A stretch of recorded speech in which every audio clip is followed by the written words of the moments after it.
اور استحکام پاکستان کی دعائیں جو آج آپ شامل کریں گے کہ یہ قیام پاکستان کی رات ہے.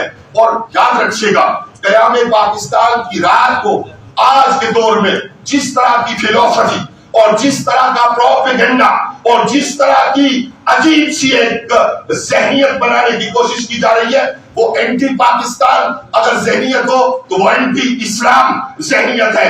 اس لیے کہ پاکستان اسلام کا قلعہ ہے، اول اور آخر اسلام کا قلعہ ہے. مجھ میں کوتاہی ہو سکتی ہے، ہم بسنے والوں میں اور انتظام کرنے والوں میں کوتاہی ہو سکتی ہے، لیکن رب کے فرمان میں، رسول صلی اللہ علیہ وآلہ وسلم کی آداب میں تو کوئی کمی نہیں ہے، کوئی کمی نہیں ہے. اور قائد اعظم علی رحمت کے اس قول کو یاد کرنا کہ جنوبی ایشیا پر پہلے مسلمان نے قدم رکھا تھا تو وہ جدا گانا قومیت کا حامل تھا، اور جو ہم کہتے ہیں کہ اولیاء کا ہے فیضان پاکستان، پاکستان اولیاء کا ہے فیضان پاکستان، اولیاء کا ہے فیضان پاکستان. یہ رویہ یہ بابوں کی وجہ سے، اور یہ بابا لوگ، یہ جو بابا لوگ ہیں اولیاء ہیں صلحاء ہیں، ان کی وجہ سے یہ دھرتی بنی اور یہ دھرتی قائم ہے.